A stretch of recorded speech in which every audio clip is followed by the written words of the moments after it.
बस नंबर 375 जो चाइना की गलियों में घूमती है रोज रात को, लेकिन उसके अंदर इंसान नहीं होते।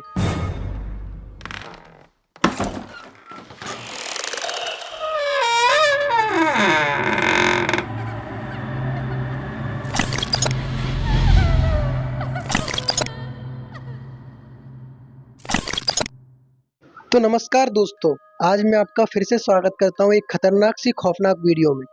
और आज हम जो स्टोरी सुनाएंगे वो भारत की नहीं है। तो आप लोग ये सोचकर मत आना कि ये स्टोरी भारत की है। आज जो स्टोरी सुनाएंगे वो भारत से दूर चाइना के ऊपर है।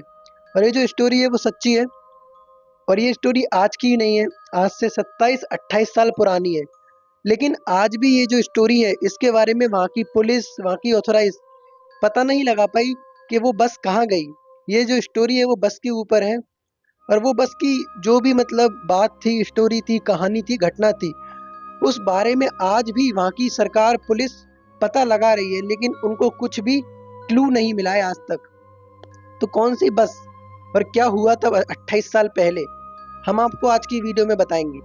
उससे पहले वीडियो को लाइक और चैनल को सब्सक्राइब ऐसे ही और खतरनाक वीडियो को देखने के लिए कर दें। और अपने फ़ोन को लॉक कर कर साइड में रख दें और मेरी आवाज़ को ध्यान से सुनें। वीडियो अच्छी लगती है तो कमेंट करके मुझे बताया करिए, जिससे मेरे अंदर कॉन्फिडेंस आएगा और वीडियोस बनाने का। तो चलिए ज़्यादा टाइम वेस्ट नहीं करते, डायरेक्ट कहानी शुरू करते हैं। तो आज से 28 साल पहले 1995, आप अंदाज़ा लगा लेना कितने साल पुरानी है। तो 1995 में 14 नवंबर रात को 11:30 बजे एक बस थी जिसका नंबर 375 था, जो मैंने आपको बताया। तो वो अपनी जगह से लगभग हो गए मतलब कुछ ज़्यादा ही किलोमीटर थे। आपको मैं शहर का नाम बताता हूँ। तो ये जो बस थी वो यंगिंग न्यू से फ्रेग्रेंट, ये दो शहर थे जो दूरी पर थे।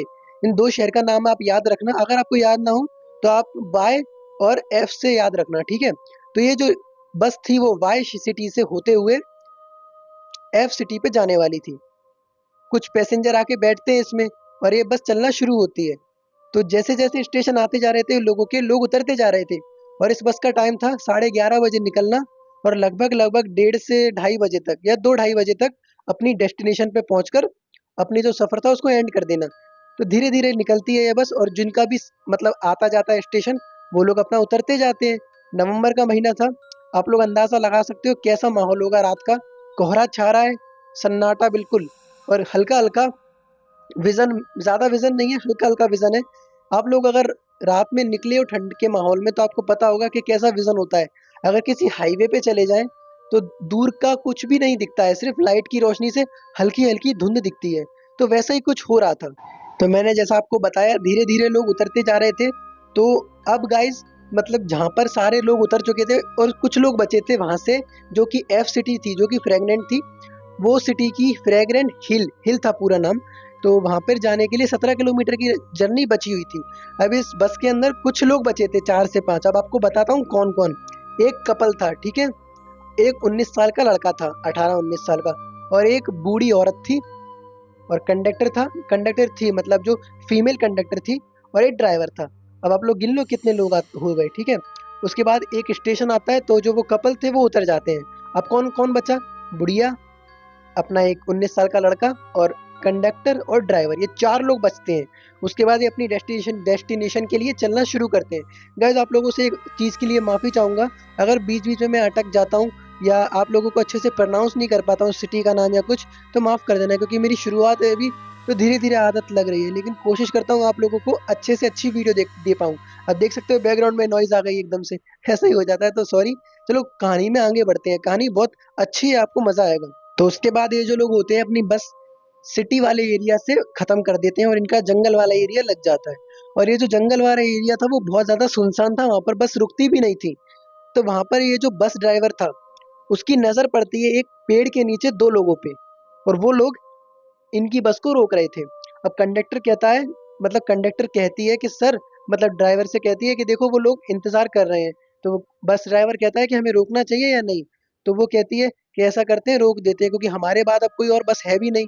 और बेचारे ये 2 लोग, अगर हमने नहीं रोका तो ये सुबह तक यहीं रहेंगे, बेचारे परेशान होंगे। शायद हो सकता है सच में मदद माँग रहे हों ये लोग। तो बस ड्राइवर कहता है अच्छा ठीक है रोक देते हैं। वहां पर जाकर जैसे ही बस को रोकते हैं, पहले तो 2 लोग लग रहे थे लेकिन अब 3 लोग दिखते हैं। कैसे, मैं आप लोगों को बताता हूँ।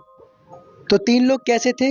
2 लोग तो खड़े थे लेकिन जो तीसरा इंसान था उसको ये 2 लोग टांगे थे अपने कंधे पे, और वो इंसान बीच में था। अब आप लोग अंदाजा लगा सकते हो किस तरीके से मैं बोलना चाह रहा हूँ। लेकिन ये तीसरा बंदा था उसका चेहरा नहीं दिख रहा था, उसके सारे बाल उसके चेहरे पर थे, उसके बाल बड़े थे थोड़े से, तो उसके बाल उसके चेहरे पर थे। तो इन 3 लोगों को देखकर ड्राइवर कहता है कि मतलब ड्राइवर का मन नहीं करता बिठाने का, लेकिन अब गाड़ी रोक ली थी तो वो तो अंदर आएँगे क्योंकि बस ड्राइवर की तो नहीं है ना, बस तो सरकारी है। तो बस के अंदर आके वो 3 लोग बैठ जाते हैं। लेकिन वो आगे की सीट पे नहीं बैठते, वो बैठते हैं सबसे पीछे वाली सीट पे, और जैसे ही वो पीछे वाली सीट पे बैठते हैं, ये बस चलाना चालू कर देता है। तो वो तीनों जैसे ही पीछे जाकर बैठे, तो ये जो कंडक्टर थी वो और ड्राइवर ये बात करते हैं कि यार अजीब सा नहीं लग रहा, मतलब ड्राइवर कहता है कि दूर से तो 2 ही लोग दिख रहे थे, पास जाकर 3 दिखने लगे। तो वो कहती है कि हो सकता है आपको दिखा ना हो अच्छे से, और तीसरा जो आदमी है शायद उसकी तबीयत खराब हो या एक्सीडेंट वगैरह कुछ हुआ हो। इंसानियत के नाते हमने इनको बिठा लिया, अच्छा किया। ड्राइवर कहता है अच्छी बात है। वैसे ही पीछे देखा फिर, तो पीछे जो बूढ़ी औरत थी ना, वो लगातार उस 3 लोगों को देख रही थी। लेकिन क्यों, ये नहीं समझ में आया ड्राइवर को। ड्राइवर अपना मतलब गाड़ी चलाना कंटिन्यू रखता है। लेकिन जो वो बूढ़ी औरत थी वो उन 3 लोगों को ही लगातार देख रही थी। सबसे आगे बैठा था 19 साल का लड़का, बीच में मिडल वाली एरिया में बैठी थी बूढ़ी औरत, और सबसे पीछे बैठे थे वो 3 लोग। उन 3 लोगों को वो बूढ़ी औरत लगातार देख रही थी, लेकिन क्यों, ये किसी को समझ नहीं आ रहा था। लेकिन जो कंडक्टर थी उसने थोड़ी देर तो देखा, उसके बाद वो अपना अपना काम करने लगी जो वो कर रही थी, और ड्राइवर अपनी गाड़ी चलाने लगा। और उसके बाद उस कंडक्टर को लगता भी है कुछ अजीब सा, तो वो ड्राइवर से आके कहती है, तो ड्राइवर कहता है कि छोड़ो यार, यहाँ तो वैसे भी सब लोग नॉर्मल लग नहीं रहे हैं। मतलब अब आपको बताऊँ नॉर्मल क्यों नहीं लग रहे हैं, क्योंकि वो जो 3 लोग हैं उन्होंने जो कपड़े पहने हैं वो मतलब मॉडर्न डिजाइन वाले नहीं है, वो उस टाइम के हैं जो चाइना के ट्रेडिशनल कपड़े होते थे ना पुराने, वैसे, और ब्लैक कलर के। तो वो ड्राइवर से कहती है वो कंडक्टर कि हो सकता है सर ये कोई फैंसी कंपटीशन या थिएटर वगैरह कुछ करते हो तो शायद पुराने कपड़े ऐसा पहने हैं। ड्राइवर कहता है छोड़ो उनको देखना बंद करो, आप अपना काम करो। उसके बाद वो लोग अपना काम करने पर शुरू हो जाते हैं। तो सुनसान एरिया चल ही रहा था कि अचानक से पीछे से चिल्लाने की आवाज आती है। तो ड्राइवर और कंडक्टर दोनों पीछे मुड़कर देखते हैं, तो जो वो बूढ़ी औरत थी वो चिल्लाती है किसके ऊपर? 19 साल के लड़के के ऊपर। और क्यों? कि उसने मेरा पर्स चोरी कर लिया है। 2 चांटे भी मार देती है उसके। तो वो उस लड़के को मारने लगी चांटे पे चांटे, और कहती है तुमने मेरा पर्स क्यों चोरी किया? वो कहता है कि आंटी मैं इतना आगे बैठा था, मैं आपका पर्स कैसे चोरी कर सकता हूँ? कंडक्टर भी कहती है कि इतने आगे बैठे हैं वो आपके पर्स कैसे चोरी करेंगे, इतनी देर से आप लोग अलग अलग बैठे थे। एकदम से चिल्लाने लगी। तो वो बूढ़ी औरत कहती है कि तुम्हें कुछ नहीं पता, मैं मेरे पास आया ही और मेरा पर्स चोरी कर कर अपनी जगह बैठ गया, मैं इसको पुलिस में करवाऊंगी, जल्दी से गाड़ी रोको, मुझे इसको पुलिस थाने लेके जाना है। और उस बूढ़ी औरत ने 2-3 चांटे और लगा दिए। अब ड्राइवर परेशान कि आगे गाड़ी चलाऊं या पीछे उनका बिग बॉस देखूं। उसके बाद वो आंटी कहती है कि आप गाड़ी रोक दीजिए, मैं इसको पुलिस थाने लेके जाती हूँ अभी के अभी, और इसको जेल के अंदर करवाती हूँ। तो वो गाड़ी रोक देते हैं और गाड़ी से उतार के ये नीचे भी 2-3 चांटे मार देती है। तो वो ड्राइवर सोचता है कि अरे ये तो लड़ते रहेंगे, और ड्राइवर वहां से चला जाता है। कंडक्टर भी चली जाती है, गाड़ी बस के अंदर थी। और ये दोनों अब देखो गाइस, जो 19 साल का लड़का था ना वो कहता है कि आंटी मुझे पुलिस में मत करवाओ, मैंने आपका पर्स नहीं चोरी किया, आप मुझे क्यों मतलब झूठा आरोप लगा रही हो? उसके बाद वो बूढ़ी औरत कहती है कि बेटा मुझे पता है तूने मेरा पर्स चोरी नहीं किया। तो फिर वो कहता है कि आंटी फिर क्यों तो उतर गए बस से, मेरा डेस्टिनेशन आया नहीं था और अब कोई बस भी नहीं आएगी, मैं अपने घर कैसे पहुंचूंगा इतनी रात में, अभी रात के 1 बज रहे हैं। तो वो आंटी कहती है कि अब मैं तुझे एक ऐसी बात बताऊंगी जिसे सुनकर तुझे लगेगा कि अच्छा हुआ मुझे उतार दिया। तो उसके बाद अब वो आंटी मतलब जो बूढ़ी औरत थी वो बताने जा रही है। तो आप लोग भी सुनना चाहते हो ना, लाइक कर देना वीडियो को। चलो मैं बताता हूँ। तो वो बूढ़ी औरत कहती है कि बेटा जब वो 3 लोग बस के अंदर चढ़े थे ना, वो मुझे बिल्कुल भी नॉर्मल नहीं लग रहे थे, मैं उन्हें ही देखे जा रही थी बार बार। और तू मानेगा नहीं बेटा, मैंने उनको उनको देखती रही, और एकदम से जब लाइट पड़ी ना, क्योंकि बस के अंदर तो अंधेरा था पूरा, लेकिन जब बाहर से लाइट पड़ी स्ट्रीट लाइट की, तो मैंने देखा कि उन तीनों में से किसी के भी पैर नहीं थे। तो वो बच्चा कहता है मतलब लड़का कि आंटी मतलब कैसे वो बस पे चढ़े थे, मैंने देखा था। वो कहती है हाँ चढ़े थे, वो तो मैंने भी देखा था, लेकिन मैंने देखा उनके पैर नहीं थे। और जब हवा चली तो जो बीच में आदमी था उसके बाल जब उसके चेहरे से हटे, तो मैंने देखा कि बिल्कुल कंकाल है, कंकाल के ऊपर पतली सी स्किन है, और चेहरा बिल्कुल सफेद जैसे किसी के अंदर खून ना हो उस तरीके का, कि सिर्फ हड्डियां हड्डियां और उसके ऊपर खाल चढ़ी है, ऐसा वो आदमी था। और जब मैंने देखा कि उसके पैर नहीं है तो मैंने सोचा कि क्यों ना ऐसा अगर एकदम से उतरने की बोलती तो शायद उनको शक हो जाता और वो हमको मार देते, इसलिए मैंने ऐसा कुछ किया जिससे तू और मैं दोनों साथ में उतर गए। तो वो कहता है कि अच्छा, अब मैं तो वैसे लग तो मुझे भी रहा था नॉर्मल नहीं है, लेकिन मुझे ये नहीं लगा कि वो भूत होंगे। तो वो कहता है कि चलो आंटी, हमें ना वहाँ चलते हैं पुलिस स्टेशन और सब कुछ बताते हैं। तो वो कहती है कि ठीक है चलते हैं चलते हैं। तो उन लोगों की किस्मत तो देखो, वहाँ टैक्सी भी आ गई उस वक्त। तो टैक्सी में बैठ के ये लोग पहुंच जाते हैं पुलिस स्टेशन। अब पुलिस को ये पूरी की पूरी बात बताते हैं। अब पुलिस वाला इन पे हंसने लगता है, बोलता है क्या पागल हो, इतनी रात में आ गए और क्या क्या फालतू बातें कर रहे हो, जाओ घर पे। तो वो पुलिस वाला इनको भगा देता है। अब ये लोग परेशान, क्योंकि इन लोगों को बात बतानी थी, इन लोगों ने बात बताई, लेकिन अब उस बस का कुछ हो नहीं पाया। इसलिए इन लोगों को उन ड्राइवर और कंडक्टर की जान की फिक्र होने लगी, लेकिन इन लोगों के पास कोई ऑप्शन नहीं था। तो अब दिन आता है 15 तारीख का। 15 तारीख को पुलिस स्टेशन में एक केस आता है, मतलब एक फोन आता है कि जो बस मतलब निकली थी वहां से फ्रेगरेंट के लिए, वो फ्रेगरेंट हिल नहीं पहुंची है। अब बस की छानबीन होती है। जब छानबीन होती है तो पता चलता है कि जो वो बस थी, तो जो वो बस थी ना गाइस, वो बस केवल वहां तक दिखी है जहां तक ये दोनों लोग उतरे थे ना। सीसीटीवी फुटेज में सिर्फ वहां तक दिखी है, उसके बाद वो बस दिखी ही नहीं है। तो क्या वो बस गायब हो गई या कहाँ चली गई, किसी को कुछ भी नहीं पता। 15 तारीख का पूरा दिन बस को ढूंढा गया, लेकिन बस किसी को नहीं मिली। उसके बाद 15 तारीख का दिन निकल गया, फिर आती है 16 तारीख।